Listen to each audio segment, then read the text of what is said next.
अल्हम्दुलिल्लाहि नहमदुहु व नस्तईनुहु व नस्तगफिरुहु व नु'मिनु बिही व नतवक्कलु अलैहि व नऊज़ु बिल्लाहि तआला मिन शुरूरि अनफुसिना व मिन सय्यिआति अअमालिना मन यहदिहिल्लाहु फला मुदिल्ल लहु व मन युद्लिल्हु फला हादिय लहु व नशहदु अन ला इलाहा इल्लल्लाहु वहदहु ला शरीका लहु व नशहदु अन्न सय्यदना व मौलाना मुहम्मदन अब्दुहु व रसूलुहु क़ालल्लाहु तबारक व तआला फ़िल क़ुरआनिल मजीद वल फ़ुरक़ानिल हमीद अऊज़ु बिल्लाहि मिनश शैतानिर रजीम बिस्मिल्लाहिर रहमानिर रहीम अल्लज़ीना यअकुलूनर रिबा ला यक़ूमूना इल्ला कमा यक़ूमुल्लज़ी यतख़ब्बतुहुश्शैतानु मिनल मस ज़ालिका बिअन्नहुम क़ालू इन्नमल बैअु मिस्लुर रिबा व अहल्लल्लाहुल बैअ व हर्रमर रिबा व क़ालल्लाहु तबारक व तआला फ़िल क़ुरआनिल मजीद फ़ी मक़ामिन आख़र यमहक़ुल्लाहुर रिबा व युर्बिस सदक़ात सदक़ल्लाहुल अज़ीम व सदक़ रसूलुहुन नबियुल करीम व नहनु अला ज़ालिका मिनश शाहिदीन वश्शाकिरीन वल्हम्दुलिल्लाहि रब्बिल आलमीन। काबिल क़द्र बुज़ुर्गों, दीनी उख़ुव्वत व मोहब्बत रखने वाले नौजवान भाइयों, अल्लाह तबारक व तआला ने कुरान करीम में एक निज़ाम को बयान फरमाया है और वह ऐसा निज़ाम कि जिसके मद्दे मुकाबिल, जिसके अपोजिट में एक चीज़ वो है कि जिसको अल्लाह पसंद फरमाते हैं और दूसरी चीज़ वो है जो अल्लाह की नज़र में बेइंतहा बुरा और गलत है। एक निज़ाम जो अल्लाह को पसंद है उसमें अल्लाह तबारक व तआला ये चाहते हैं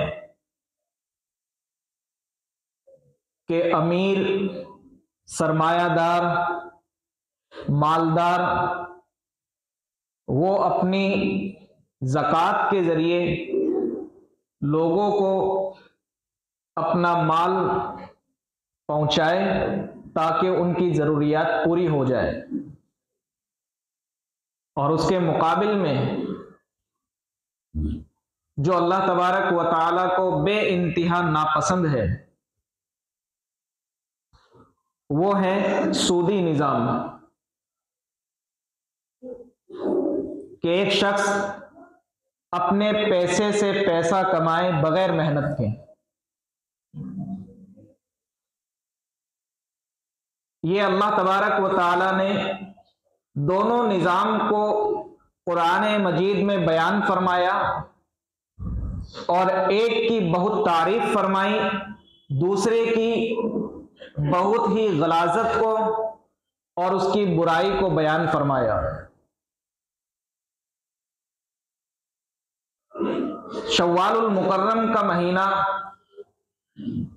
जो रमजानुल मुबारक के बाद आता है, उस महीने में जो मैंने आप हजरात के सामने अभी आयत तिलावत की, ये आयत नाजिल होती है और अल्लाह तबारक व तआला ये इरशाद फरमाते हैं, अल्लज़ीना यअकुलूना रिबा ला यक़ूमूना इल्ला कमा यक़ूमुल्लज़ी यतख़ब्बतुहुश्शैतानु मिनल मस। और ये इस वजह से नहीं कि ये किसी एक समाज का मसला बन गया या किसी एक बिरादरी का मसला बन गया, इस वजह से नहीं।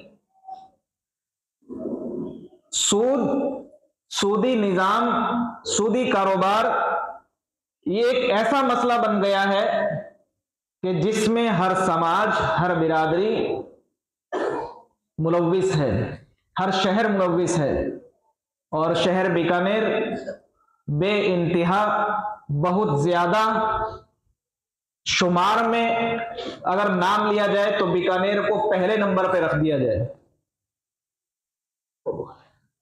और ये वो चीज है कि जो अल्लाह के गजब को लाती है, अल्लाह के अजाब को लाती है, अल्लाह के अजाब को बुलावा है, अल्लाह के गजब को बुलावा है कि बंदा ये समझता है कि मैं अपने पैसों से पैसा कमा लूं और कुछ भी मेहनत ना करूं। अल्लाह तबारक व तआला ने कुरान मजीद में इरशाद फरमाया, अल्लज़ीना यअकुलूना रिबा, जो लोग सूद खाते हैं, ला यक़ूमूना इल्ला कमा यक़ूमुल्लज़ी यतख़ब्बतु शैतानु मिनल मस, कि वो लोग रोज़े क़यामत खड़े नहीं होंगे मगर इस तरीके से खड़े होंगे कि जैसे शैतान ने, जिन ने उसे छू लिया और वो उस छूने की वजह से पागल हो गया हो। और दूसरी जगह इरशाद फरमाया, ज़ालिका बिअन्नहुम क़ालू इन्नमल बैउ मिस्लुर रिबा, ये बुराई इस वजह से कि वो लोग ये समझते हैं कि जैसा सूदी निजाम है वो भी एक कारोबार है, ये इसी तरह है जैसा कि आदमी कारोबार बे खरीदो फरोख्त करता है। उन लोगों का गुमान ये होगा कि वो सूद को इस तरह समझेंगे, सूदी निजाम को, सूदी कारोबार को ऐसा समझेंगे जैसा कि आदमी खरीदो फरोख्त करके कमाता है, उसी की मिसल वो कारोबार है। ऐसा लोग गुमान करेंगे, ऐसा सोचेंगे, जबकि अल्लाह की नजर में ये काम ऐसा है, इसकी गलाजत को, इसकी बुराई को ऐसा बयान किया है कि जिसकी गलाजत और जिसकी बुराई इतनी ज्यादा बयान कर दी कि उसके मुकाबले में कोई गुनाह नहीं है। क्या फरमाया कि अगर कोई ऐसा करता है, सूदी निजाम को अपनाता है, इसमें मुलव्विस होता है, अल्लाह तबारक व तआला फरमाते हैं फिर तुम खुदा के लिए, उसके रसूल के लिए जंग के लिए तैयार हो जाओ। फ़अज़नू बिहर्बिन मिनल्लाहि व रसूली, ऐसा है जैसा उसने अल्लाह से, रसूल से जंग का ऐलान कर दिया। जब ये आयत नाजिल हुई, फतह मक्का हो चुका था, हजरत अब्बास रजी अल्लाह ताला अन्हु हुज़ूर अकरम सल्लल्लाहु अलैहि वसल्लम के चचा होते हैं, हजरत अब्बास करीब में बैठे थे और हजरत अब्बास का इन आयात के नाजिल होने से पहले ये काम था और बहुत बड़े लेवल का काम था। सूदी निजाम में मुलव्विस थे और वो निजाम ऐसा था कि अब जब मुसलमान फतेह मक्का के बाद यहां रहने के लिए आ गए, मुसलमानों का ये काम नहीं था। मुसलमान जब फतेह मक्का के बाद मक्का रहने आ गए तो वहां जो मुशरिकीन और कुफ्फार थे, उन लोगों का काम सूदी कारोबार था, वो आम समझते थे। और अल्लाह ने मुतवज्जे किया मुसलमानों को। क्यों? वजह यह थी कि मुसलमानों, जब तुम यहां रहने आ गए हो और जब अब तुम्हारा लेन देन इनके साथ में होगा तो तुम इस तरह ना समझो जैसा ये कर रहे हैं तुम ऐसा ही करने लग जाओ। इसलिए अल्लाह ने मुसलमानों को मुतनब्बे कर दिया, मुतवज्जे कर दिया इस बात की तरफ कि ये ऐसा काम है कि अल्लाह ने इसको बिल्कुल हराम फरमाया है और कारोबार को, जो खरीदो फरोख्त होती है, बे को अल्लाह ने हलाल फरमाया है।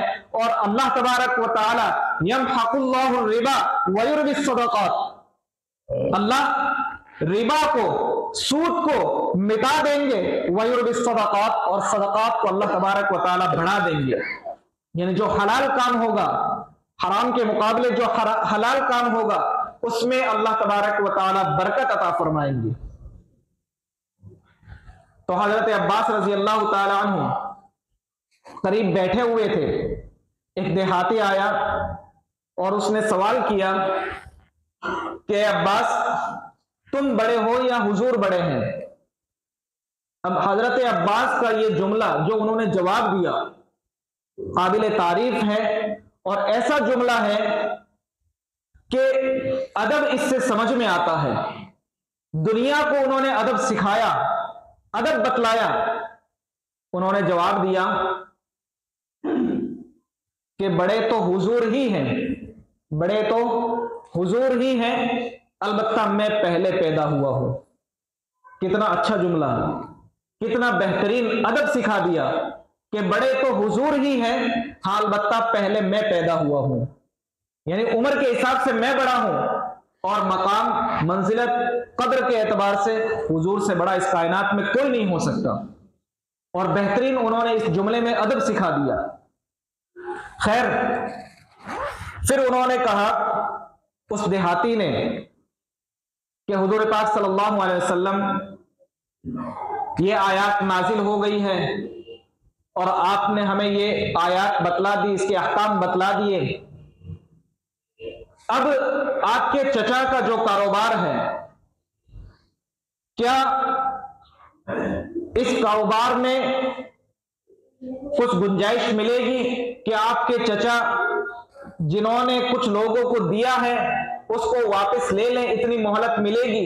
हुजूर पाक सल्लल्लाहु अलैहि वसल्लम, हजरत अब्बास ने हुजूर पाक सल्लल्लाहु अलैहि वसल्लम की तरफ देखा और हुजूर फौरन खड़े हो गए, और खड़े हुए और ये ऐलान फरमा दिया कि जो भी, जितना भी मेरे चचा का किसी के पास बाकी है वो सब मैं खत्म करता हूं, माफ करता हूं। और चचा इतने खुश हो गए कि अल्लाह के रसूल, जो आपके फैसला वो मेरा फैसला। ये ऐसा तारीखी जुमला और ऐसा तारीखी खिताब था। जब अल्लाह की तरफ से ये हुक्म हो गया तो हुजूर पाक सल्लल्लाहु अलैहि वसल्लम ने ये ऐलान फरमा दिया। और यकीनन अल्लाह तबारक व तआला ने जो इरशाद फरमाया है, यमहकुल्लाहु रिबा व युर्बिस सदक़ात, कि अल्लाह सूद को मिटाएगा, मिटाता है, और वयुर्बिस सदक़ात, सदक़ात को बढ़ाता है। कारोबार, हलाल कारोबार में अल्लाह तबारक व तआला की बे इंतहा बरकत है। देखने में आता है कि आदमी ने 1 लाख रुपए उधार दिए और वो दूसरे से चाहता है कि वो मुझे सूद के जरिए पैसे दे दे, लौटा दे, तो वो 1 लाख पर 10,000 रुपए कमा लेता है। देखने में आता है कि 10,000 1 लाख के ऊपर हो गए, प्लस हो गए, और आदमी कारोबार करता है। कारोबार में नफा भी है, नुकसान भी है। उधर लगता है आदमी को, अगर मैं सदक़ात दे रहा हूं, अगर खैर के कामों में खर्च कर रहा हूं, तो मेरा माल 1 लाख में से अगर 10,000 रुपए मैंने अल्लाह के रास्ते में निकाले हैं, खैर और सदक़ात किए हैं, हलाल कारोबार कर रहा हूं, तो देखने में आता है कि ये कम हो रहा है। लेकिन यकीनन अल्लाह तबारक व तआला की जानिब से जो सूदी कारोबार है, उस जो देखने में बढ़ रहा है, जो देखने में प्लस में है, लेकिन अल्लाह की जानिब से ऐसी मार पड़ती है कि वो बिल्कुल नापेद हो जाता है, कल अदम हो जाता है, बिल्कुल कंगाल हो जाता है। और अल्लाह ने जो हलाल कारोबार में खैर और बरकत रखी है, अल्लाह ताला जो खैर और बरकत रखी है वो दिखाता है, और उसमें आदमी देख लेता है कि अल्लाह ने किस तरीके से, किस अंदाज से उसमें बढ़ोतरी फरमाई है। इसलिए अल्लाह तबारक व तआला का जो हुक्म है, जो अल्लाह ने कुरान करीम में अहकाम बयान फरमा दिए, उस पर यकीन कामिल करने की जरूरत है। और ऐसा यकीन कि अल्लाह तबारक व तआला ने हमारी आंखों से उस चीज को दिखा दे तो भी हम उस पर यकीन रखते हैं, हमारी आंखों से वो चीज हम न देख पाए तो भी हम मुकम्मल उस बात पर यकीन रखते हैं। अल्लाह तबारक व तआला ने सूद की बुराई को किस अंदाज से बयान फरमाया कि आदमी जो सूद खाता है, जो सूद का कारोबार करता है, उसकी बयान बुराई कैसे की है कि उसका 70वां हिस्सा, उसका 70वां हिस्सा यह है ये जो बिल्कुल कम दर्जा है, जो बिल्कुल हल्का दर्जा है, उसको किस तरीके से बयान फरमाया कि उसका 70वां दर्जा, उसका हल्का दर्जा यह है कि आदमी अपनी मां के साथ जिना करे। नाउज़ुबिल्लाह। ये बिल्कुल हल्का दर्जा, हाई दर्जा नहीं, ऊपर का दर्जा नहीं, बिल्कुल अदना दर्जा, बिल्कुल हल्का दर्जा। ऐसरहु अय्यनकिहुर रजुलु उम्महु, कि आदमी अपनी मां के साथ जिना करे, वो उसका हल्का कम से कम दर्जा है। आज हमें इस बात को समझने की जरूरत है, इस बात को दूसरों तक पहुंचाने की जरूरत है। कैसे लोग हैं जो नवाकिफ हैं, उन्हें इस बात का इल्म ही नहीं है, पता ही नहीं है। अल्लाह तबारक व तआला हम तमाम को इन बातों से बचने की तौफीक नसीब फरमाए। और जो अल्लाह ने हमें हुक्म दिया है, अल्लाह का जो निज़ाम है वो ज़कात का निज़ाम है। आप किसी गरीब को देखें, ज़कात के जरिए उसका ताउन करें, अल्लाह आपके कारोबार में, आपके रिस्क में बरकत अता फरमाएगा। ये काम करने के हैं, ये निज़ाम अल्लाह की तरफ से है। और वो जो निज़ाम है ये शैतान की तरफ से, एक शैतानी निज़ाम है, एक शैतानी काम है, शैतानी कारोबार है। और अल्लाह यकीनन अहकमुल हाकिमीन है, गालिब है। और यकीनन अल्लाह तबारक व तआला उसके निज़ाम पर चलने वालों को तरक्की देगा और उसके निज़ाम से हट कर चलने वालों को अल्लाह तबारक व तआला बेकार कर देगा, खराब कर देगा। इसलिए हमें इन बातों को समझने की भी जरूरत है, इन बातों पर अमल करने की जरूरत है। और वो जो निज़ाम है, उलमा ने यहां तक बयान किया है कि अगर मगरिबी निज़ाम से इस एक निज़ाम को हटा लिया जाए कि सूदी कारोबार वो निकाल दें, यकीनन मगरिब, यहूदियत, ये सारी की सारी खत्म हो जाएगी। उन लोगों ने जो कब्जा किया हुआ है, आज बड़े बड़े मुल्कों के बैंक उनके मातहत है, उनकी करेंसी उनके हाथों में है। क्यों? वो सूद से अपना कारोबार चलाते हैं, सूदी निज़ाम चलाते हैं। लेकिन याद रखो, अल्लाह तबारक व तआला से बड़ा कोई नहीं, अल्लाह पर गालिब कोई नहीं। अल्लाह तबारक व तआला ऐसा उनको सबक सिखाएंगे और अल्लाह तबारक व तआला उनकी करेंसियों को, उनके निज़ाम को दहम बरहम कर देंगे। और यकीनन जो अल्लाह की जात पर ईमान रखता हो, अल्लाह के निज़ाम पर ईमान रखता हो, उस पर अमल करता हो, यकीनन अल्लाह तबारक व तआला उनको गालिब करेगी और जन्नत उनके लिए है। उन लोगों के लिए जन्नत है जो अल्लाह के निज़ाम को अपनाए, अल्लाह के अहकाम को अपनाए। उन्हीं लोगों के लिए अल्लाह ने जन्नत का फैसला किया है। ये जिंदगी खत्म होने वाली जिंदगी है। आदमी 50 साल 60 साल जिंदगी गुजार ले, खत्म हो जाएगा। उसका माल कहां जाएगा? क्या वो अपनी कब्र में लेके जाएगा अपने माल को? नहीं ले जा सकता। लेकिन वो जो अब कमाया हुआ जितना जिंदगी में माल है, उसके बारे में उसको सवाल और जवाब वो उसको ऐसे खत्म कर देंगे कि यकीनन अल्लाह तबारक व तआला जो कुरान करीम में बयान फरमाया कि अगर किसी शख्स को पता लग जाए कि ये गलत काम है, ये निजाम गलत निजाम है, और वो उससे तौबा कर ले, वो उससे तौबा कर ले, यकीनन अल्लाह तबारक व तआला उससे पहले का जो कुछ भी है अल्लाह सब उसे माफ फरमा देंगे, सब माफ फरमा देंगे। लेकिन आगे अल्लाह ने फिर इरशाद फरमाया, वमन आदा, जो शख्स वापस लौट आएगा इस तरफ, तौबा कर ली उसने, अपने सारे निजाम को खत्म कर दिया, जो उससे मांगते थे या जिससे वो मांगता था सब खत्म कर दिया, यकीनन अल्लाह पाक उसको बरकत देंगे, उसके कारोबार में बरकत अता फरमाएंगे, उसको जन्नत का फैसला होगा। लेकिन जो शख्स वापस लौट आया इस कारोबार की तरफ, इस निजाम की तरफ, अल्लाह ने आगे इरशाद फरमाया, इन्हीं लोगों के लिए जहन्नम है, हुम फीहा खालिदून, जिसके अंदर वो हमेशा हमेश रहेंगे। ये जिंदगी खत्म होने वाली जिंदगी और वो लामहदूद जिंदगी, वो लामहदूद जिंदगी है, हमेशा रहने वाली जिंदगी है। इसलिए हमें चाहिए कि ऐसे निजामों से हम निकलें।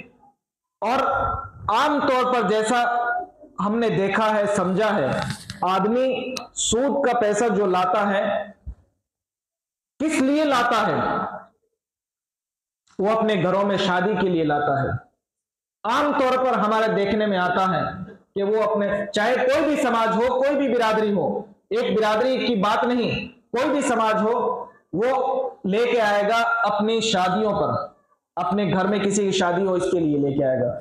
मैं कहता हूं कि अपने शादियों में खर्च करने की बिल्कुल भी जरूरत नहीं है, शादियों में बिल्कुल भी खर्च करने की जरूरत नहीं है, और ये जगह नहीं है शादियों में खर्च करने की। अपने माल को इस जगह पे लगाना ये किसी अक्लमंद का काम नहीं है।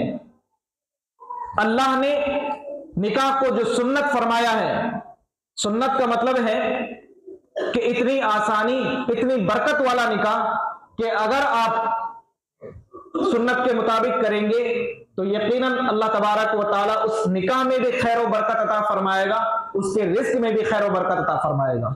ये मकाम नहीं है खर्च करने का जिसमें हम खर्च करते हैं, ये जगह नहीं है खर्च करने की जिसमें हम खर्च करते हैं, और खर्च करना भी हमारा बेजा, खर्च करना भी गलत, और फिर जो पैसा लाया जाता है वो भी गलत, और फिर उसको इतना बढ़ा दिया जाता है, इतना बढ़ा दिया जाता है, आदमी की जिंदगी तो खत्म हो जाती है लेकिन वो लिया हुआ उसका खत्म नहीं हो सकता। इसलिए इसको समझने की जरूरत है, अपनाने की जरूरत है, अमल करने की जरूरत है।